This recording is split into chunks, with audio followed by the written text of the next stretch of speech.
Hola, ¿qué tal? Buenas noches. ¿Cómo están todos? Estamos en un capítulo más de Maestros de la Pintura en Cápsulas. Toca el turno a otro gran pintor del Renacimiento y estamos esperando antes de comenzar que llegue el maestro del Renacimiento moderno en las artes mexicanas. Me parece ser que tuvo un retraso porque estaba buscando cómo presentarse. Ah, aquí está. Hola, ¿qué tal? Hola, Toño, ¿cómo estás? Muy contento de estar aquí nuevamente en Maestros de la Pintura.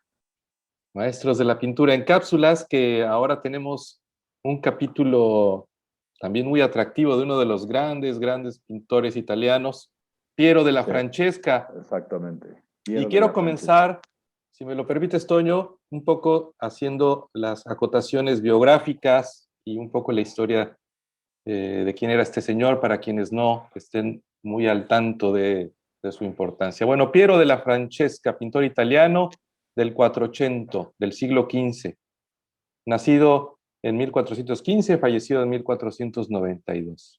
Actualmente se le aprecia sobre todo como pintor especialista en frescos, pero en su época fue conocido también como un geómetra y matemático, maestro de la perspectiva. Su pintura se caracterizó por su estilo sereno y el uso de las formas geométricas, particularmente en relación con la perspectiva y la luz. Es uno de los principales y fundamentales personajes del Renacimiento, aunque es importante, me pareció muy interesante decir que nunca trabajó para los Médicis y pasó poco tiempo en Florencia. Trabajó técnicas nuevas como el uso del lienzo, como soporte pictórico y el óleo, en su momento algo innovador. Trató temas novedosos, no solamente la omnipresente pintura religiosa como el de retrato y la representación de la naturaleza. Características fundamentales de su expresión poética son la simplificación geométrica, tanto de la composición como de los volúmenes, la inmovilidad ceremonial de los gestos, la atención a la verdad humana. Sus obras están admirablemente equilibradas entre el arte, la geometría y un complejo sistema de lectura a muchos niveles, donde se unen complejas cuestiones teológicas, filosóficas y de actualidad. Su producción artística, caracterizada por la plástica monumentalidad de las figuras y el uso de la luz como función expresiva. Sus composiciones, dicen los especialistas, son claras, equilibradas, reflejando con precisión matemática las arquitecturas. Y bueno, este es sin duda uno de los grandes pintores del Renacimiento. Y Toño, platícanos un poco sobre tu perspectiva hacia Piero de la Francesca, tu inspiración para nuevamente otorgarnos esta Holy Watercolor magnífica que nos estás presentando hoy. Bueno, pues, ¿qué podemos decir? Agregando a la resumida biografía que has hecho muy acertadamente de este gran artista italiano, que nuevamente estamos por ese país que tanta gloria dio al arte pictórico, sobre todo en esta etapa del primer renacimiento. Y pues, como bien dijiste, mucho de su obra no es tanto el trabajo que eh, estábamos acostumbrados a ver, sino que además de los frescos, que ya era una cosa corriente, digamos, en esa época, empieza a innovar con el óleo, lo cual es una gran novedad para entonces. Pero, sin embargo, yo creo que mucho de su obra más interesante es la que está hecha en fresco, que es lo que traté de reflejar un poco en la pieza que vamos a analizar hoy, la Holy Watercolor, nuevamente, como todos sabemos, la acuarela hecha con agua bendita por orden de San Ignacio.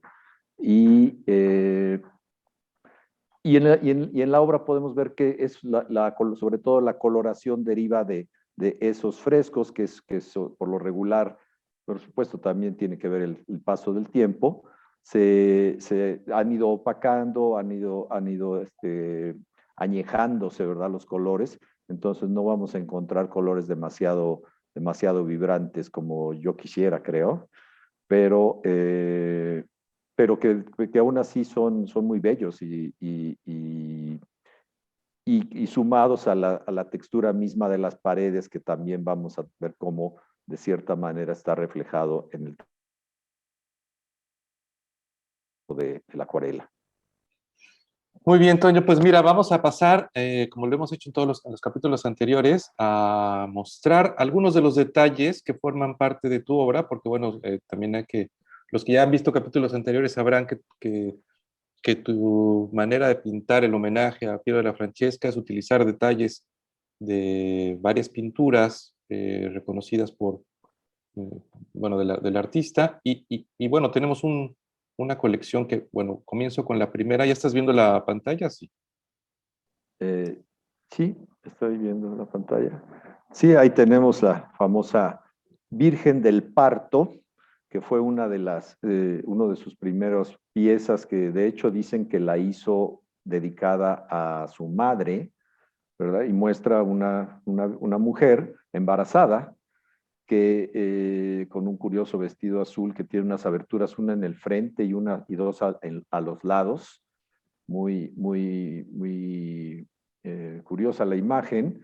Esta pieza es de 1460 y formaba parte o estaba en la capilla del cementerio de Narezo, que es donde la mayoría de sus obras se encuentran.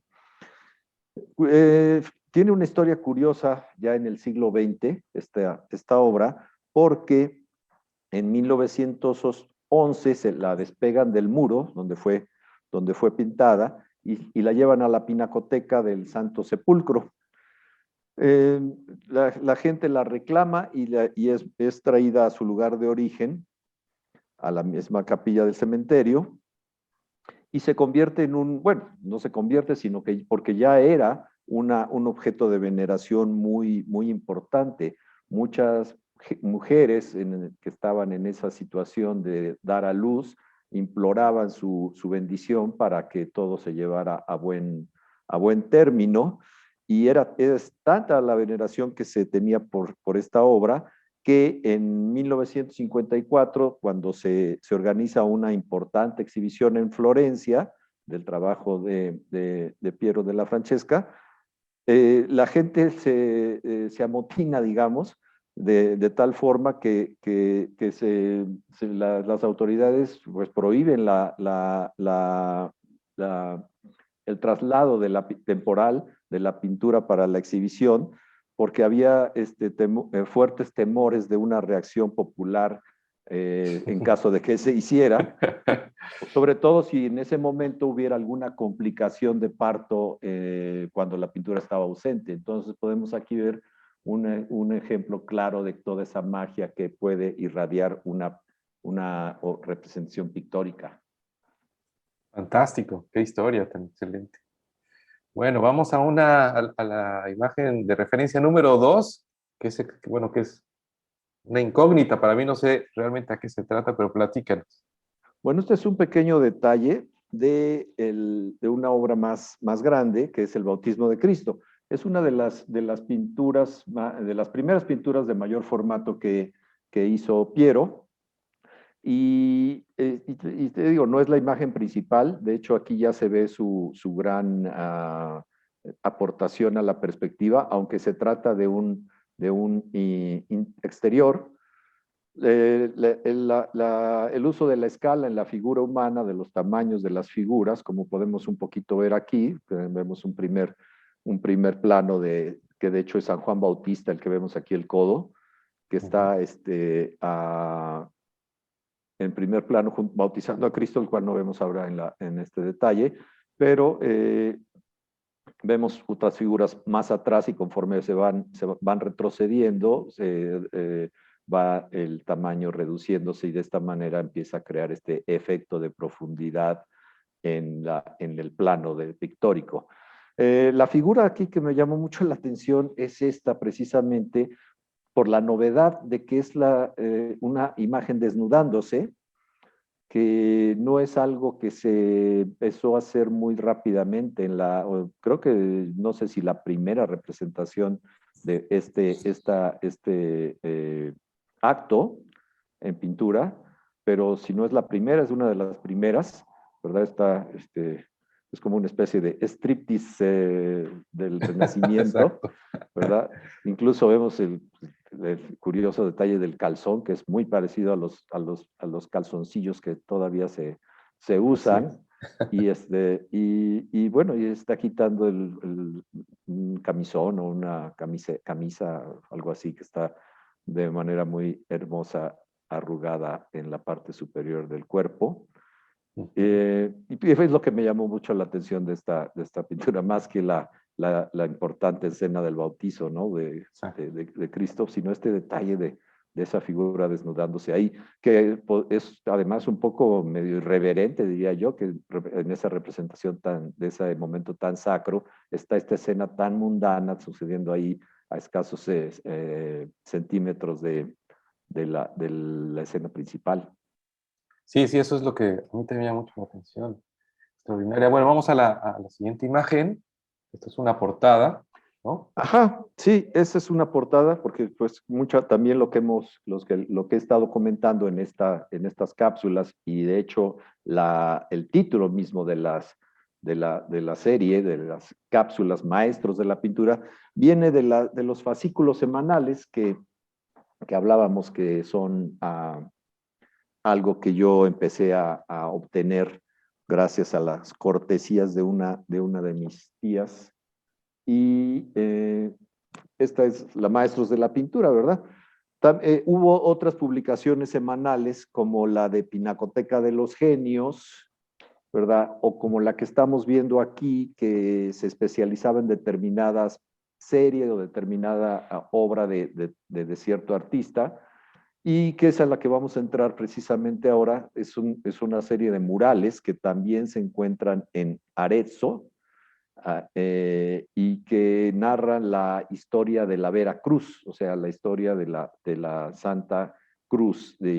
Hay una serie de historias, de hecho, no es solamente una, que están tratadas en estos murales pintados por Piero de la Francesca y que son algo fantástico. No he tenido la suerte, la fortuna de estar ahí aún, pero podemos observar las fotografías. Eh, si quieres, podemos ver alguna de las imágenes que siguen Ok, aquí para... está una más. Ajá.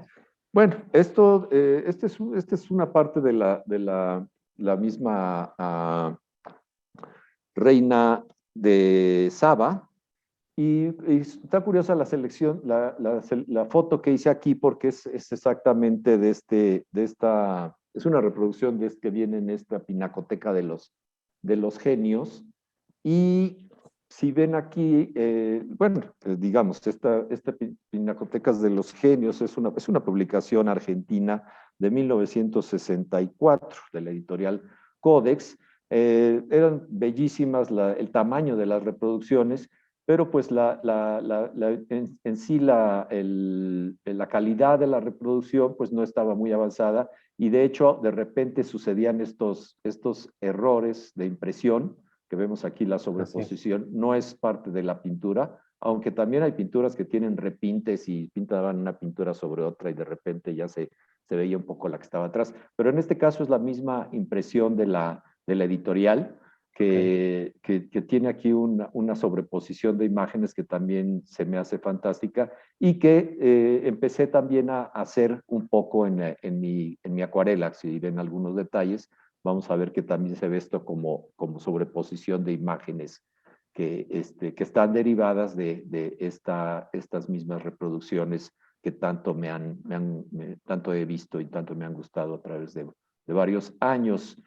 Fantástico. Porque además esto lo que estás señalando se me hace interesantísimo, yo no lo sabía, pero es parte ya también de la personalidad de tu obra, que tengas como estas capas por encima de las figuras. Y bueno, en la acuarela pues es una técnica que se presta mucho a eso. Entonces, bueno, es extraordinario que venga de ahí esta selección. Bueno, vamos a la siguiente Sí, imagen. sí, sí. Bueno, esta es también, esta es parte de la misma, otro detalle de la misma capilla de las historias de la Santa Cruz. ¿sí? Este es el detalle del sueño de Constantino, que es otro de las escenas. Aquí en el detalle vemos solamente a la persona que está cuidando a Constantino mientras está soñando. Está las mantas rojas que vemos en el fondo sobre la que está apoyada esta persona que está como, tiene una curiosísima expresión, ¿no? Como muy profunda, como medio dormido, medio aburrido, ¿verdad? Está velando el sueño de este señor Constantino que está soñando, ¿no? Está velando su sueño. No me interesó mucho el Constantino, pero sí este personaje que está velándolo, ¿no? Ujú. Y también es curioso que hay una canción de Patti Smith que salió en su disco de 2012, el disco Banga, que es que se llama precisamente El sueño de Constantino y que habla de toda una historia de cuando ella visita la capilla, ¿verdad? Y Ok. todas las emociones que le produce y toda la historia que hay representada en los cuadros, Sí. que recuerden, la historia de la Santa Cruz es una cosa bastante compleja y a ver, si vemos otra imagen podemos también hablar un poco más de toda esta iconografía tan tremenda. Bueno, nos vamos un poquito ya a una de las escenas de batalla, que también aquí hay una representación bastante gore, digamos, para esta época. Sí, creo que también un poquito como uno de los pioneros en ese sentido de representar esta violencia, ¿verdad? De manera tan explícita, pues que claramente pues era una representación de la realidad, porque sabemos que toda esta serie de brutalidades que se han dado en las guerras, pues se han dado a través de toda la historia de la humanidad, ¿no? Sí. Sí, bueno, creo que no Perdón tenemos... y que te interrumpa, sorprende también el rostro tranquilo o sereno que tiene el El soldado que asesino. está. No, también. Sí, porque también eso es un poco una característica de Piero de la Francesca, esta especie un poquito como en el personaje del sueño de Mm. Constantino, ¿no? Como que se ven ajenos a todo, ¿no? Sí, Como que ahí están más allá de ese tiempo, más allá de lo que está pasando en el cuadro, es como que son como que son pintura antes que nada. No ajá, sé si logro dar a entender esto, ¿no? ajá, Más que ser la representación, son más bien como actores que están pues representando estas escenas, pero que son ya representaciones pictóricas que quedaron como testimonio. es correcto, muy bien. Y bueno, vamos a esta última imagen de tu selección. Sí, Comentarios. bueno, no podía faltar aquí, la encontré afortunadamente una monja, bendito sea Dios, que en este caso se trata de Santa Mónica. Entonces, como sabemos, Santa Mónica es la madre de San Agustín, ¿verdad? Entonces, esta tabla, ¿verdad? Aquí está, sí no es un fresco, aquí vemos todas esas cuarteaduras del craquelado que tan hermosamente nos hacen pensar en la edad que tiene esta pintura, ¿verdad? Todo el tiempo que ha pasado. Sí, Y, y es parte de un altar mayor sobre San Agustín. Y aquí tiene este rollo de papel, ahí Santa Mónica, que lamentablemente con el tiempo se ha perdido lo que estaba escrito. Seguramente había algo escrito ahí, pero pues me dio la oportunidad de hacer mi comercial de Holy Watercolor, ¿verdad? Porque recordemos que todas estas piezas son el nombre del pintor y es el Holy Watercolor de Piero de la Francesca o de Giotto, o quien haya sido, ¿no? Sí. muy bien, Toño, pues ha sido una plática muy reveladora de Pío de la Francesca. Muchas gracias. ¿Tienes algo más que decir sobre... Bueno, pues un poco para concluir, ya Además, vamos esa con... mosca que no te ha dejado a lo largo de toda la Sí, transmisión. no, y es que se equivocó. Esta debería de estar en el capítulo que vamos a hablar sobre Petrus Christus, porque Exacto. ahí hay una mosca importante en ese pintor. Entonces llegó antes. Pero aquí ya la mosca se nos adelantó y sí, ya me está volviendo loco. Bueno, el caso es que me gustaría hablar un poco de la muerte de Piero de la Francesca, porque hay una extraña coincidencia que también como que nos une, ¿verdad? A nosotros los americanos con este artista italiano renacentista, porque casualmente Piero de la Francesca muere un 12 de octubre, el 12 de octubre de 1492, el Sí. descubrimiento de América, y sucede en ese día de manera fortuita. Entonces, pues bienvenido Hay Piero de la una, Francesca, y pues nos llegó la inspiración y nos llegó Cristóbal Colón y el- nos llegó un gran cambio que ha marcado y sigue marcando nuestra propia nación. Te agradezco la plática. Invitar por último y brevemente a la gente a que se siga acercando a tu arte. Esta es una manera de aproximar el arte a las plataformas digitales. Y bueno, pues estamos en contacto para el siguiente capítulo que será también extraordinario. Un abrazote y estamos en comunicación. Gracias. Bye.